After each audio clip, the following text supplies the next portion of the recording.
About 50% of the power grid in Puerto Rico is still down. A small team from a local nonprofit just returned from a mission of mercy to the hurricane-ravaged island.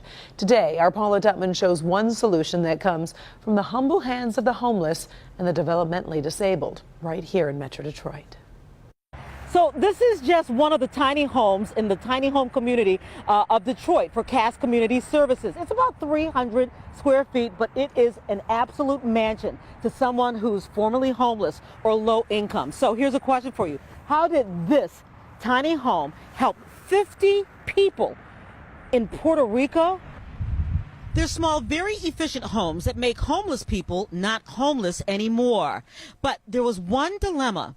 They ran completely on electricity. If the electricity goes out for any period of time, then our folks are going to need a backup system. They can't afford a generator and can't afford the gas to run that way. We began looking online for sort of solar generators. You can plug in appliances. So Reverend Faith Fowler and her team at Cass Community Social Services looked for a workaround.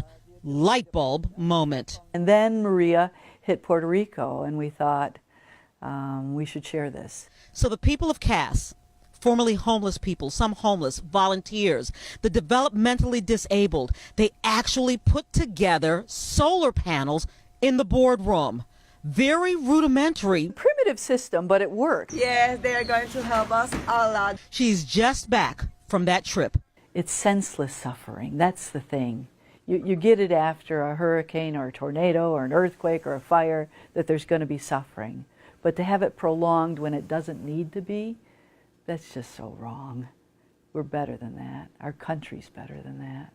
Mark had never left Michigan before. The only islands he'd ever seen or been on had been Belle Isle, Grosse Ile, and Boblo Island. It was just emotional at sometimes to just see some of the people there that are just depending on other people's help to come bring light. And this week, they were actually able to help in Puerto Rico. It's enough to generate enough electricity to charge a few phones, a computer, lights, fans, sub pumps. I mean, it's incredible.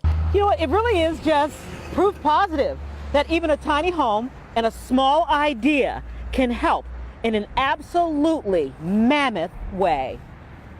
Paula Tutman, Local 4. Cass Community Social Services will continue to raise money to build more solar panels to not only help locals, but others around the world as much as they can.